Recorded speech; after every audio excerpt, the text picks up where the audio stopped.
Assalamualaikum warahmatullahi wabarakatuh. Apa kabar kalian? Semoga selalu diberi kesehatan. Nah, sebelum kita belajar hari ini, jangan lupa berdoa terlebih dahulu. Hari ini kita akan pelajari tentang unsur-unsur pembangun puisi.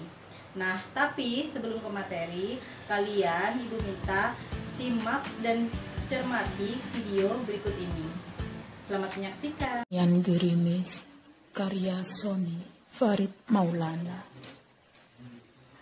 Telah kutulis jejak hujan pada rambut dan kulitmu yang basah. Kuntum demi kuntum kesepian yang mekar seluas kalbu. Dipetik hangat percakapan, juga gerak sukma yang saling memahami gairah terpendam dialirkan sungai Kemara. Sesaat kita larut dalam keheningan, cinta membuat kita betah hidup di bumi. Ekor cahaya berpantulan dalam mata, seperti lengkung pelangi sehabis hujan menyentuh telaga. Inikah musim semi yang syarat nyanyian, juga tarian burung-burung itu? Kerinduan bagai kawah gunung berapi, syarat letupan, lalu besar nafasmu adalah puisi, adalah gelombang lautan yang menghapus jejak hujan di pantai hatiku. Begitulah jejak hujan pada kulit dan rambutmu, menghapus jarak dan bahasa antara kita berdua. 1988. Nah, itu tadi puisi yang sudah kalian dengarkan. Jadi, apa itu puisi?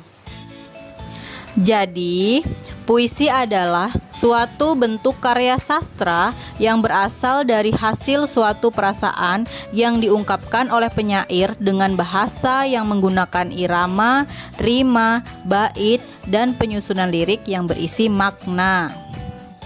Kemudian, sesuai dengan pembahasan kita hari ini, yaitu tentang unsur-unsur pembangun puisi. Jadi, unsur-unsur pembangun puisi itu ada dua. Yang pertama, unsur fisik puisi, dan yang kedua, unsur batin puisi. Unsur fisik puisi ada beberapa. Yang pertama, diksi. Diksi adalah pilihan kata. Unsur yang kedua yaitu imajinasi atau yang sering kita sebut dengan citraan. Nah, imajinasi atau citraan ini memiliki beberapa macam. Di antaranya ada citraan penglihatan. Citraan penglihatan yaitu citraan yang ditimbulkan oleh indera penglihatan atau mata. Kemudian ada citraan pendengaran. Citraan pendengaran ini adalah jenis citraan yang menggunakan kata-kata yang berhubungan dengan suara. Kemudian ada citraan perabaan atau yang sering kita sebut dengan taktil. Citraan ini adalah citraan yang dapat dirasakan oleh indera peraba atau kulit. Kemudian ada citraan penciuman. Citraan penciuman ini adalah jenis citraan yang berhubungan dengan indera penciuman. Kemudian yang terakhir ada citraan pencicipan atau pencecapan. Citraan pencecapan ini adalah jenis citraan yang terhubung dengan indera perasa. Selanjutnya, selain diksi dan imajinasi, juga terdapat kata konkret. Kata konkret adalah kata yang dapat ditangkap dengan indera yang memungkinkan munculnya imajinasi. Kata-kata ini berhubungan dengan kiasan atau lambang.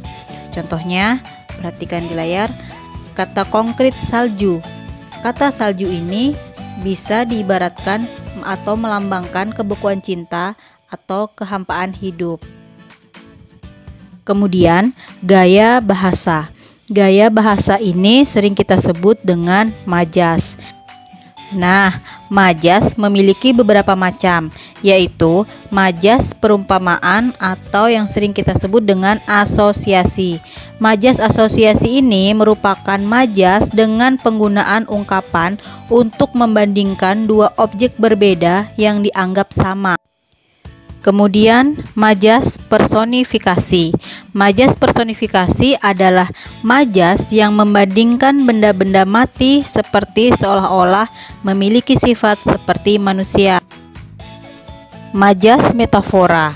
Majas metafora merupakan majas yang menggunakan objek dengan sifat sama seperti pesan yang akan diutarakan.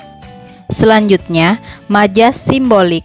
Majas simbolik adalah gaya bahasa dengan ungkapan yang membandingkan suatu hal dengan hal lainnya, dengan cara menggambarkan makna dari suatu hal menggunakan simbol, lambang, tokoh, hewan, ataupun benda untuk menggantikan kata yang ingin diutarakan.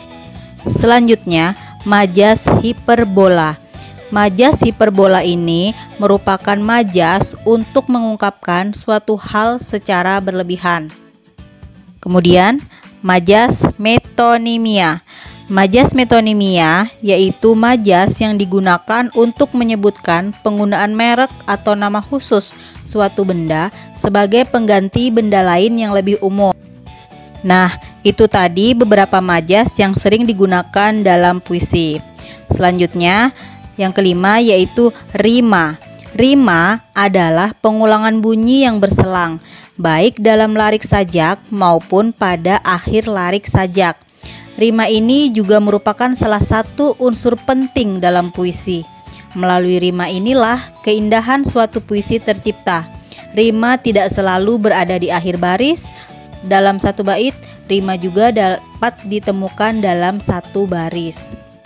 Yang terakhir yaitu perwajahan puisi atau yang sering kita sebut dengan tipografi. Tipografi ini yaitu bentuk puisi seperti halaman yang tidak dipenuhi kata-kata, tepi kanan kiri, pengaturan barisnya, hingga baris puisi yang tidak selalu dimulai dengan huruf kapital dan diakhiri dengan tanda titik. Hal-hal tersebut sangat menentukan pemaknaan terhadap puisi. Nah, itu tadi beberapa unsur fisik puisi. Kita lanjutkan ya ke unsur batin puisi. Nah, unsur batin puisi ini ada 4. Yang pertama yaitu tema. Tema merupakan gagasan pokok penyair yang dituangkan dalam bait-bait puisinya. Yang kedua, rasa atau feeling, yaitu sikap penyair mengenai pokok permasalahan yang terdapat dalam puisinya. Dan yang ketiga, nada atau tone adalah sikap penyair terhadap pembacanya. Nada ini sangat berhubungan dengan tema dan rasa. Terakhir ada amanat.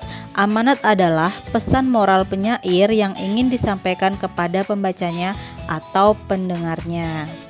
Nah, setelah kalian mengetahui unsur fisik puisi dan batin puisi, kini saatnya kalian untuk menyimpulkan unsur-unsur pembangun puisi. Adapun beberapa langkah yang harus kalian lakukan. Yang pertama, bacalah puisi dengan seksama. Yang kedua, tandai pilihan kata atau diksi yang digunakan dalam puisi tersebut, termasuk dalam judul. Yang ketiga, pahami maksud kata-kata tersebut secara cermat, termasuk kata kiasan ataupun majas.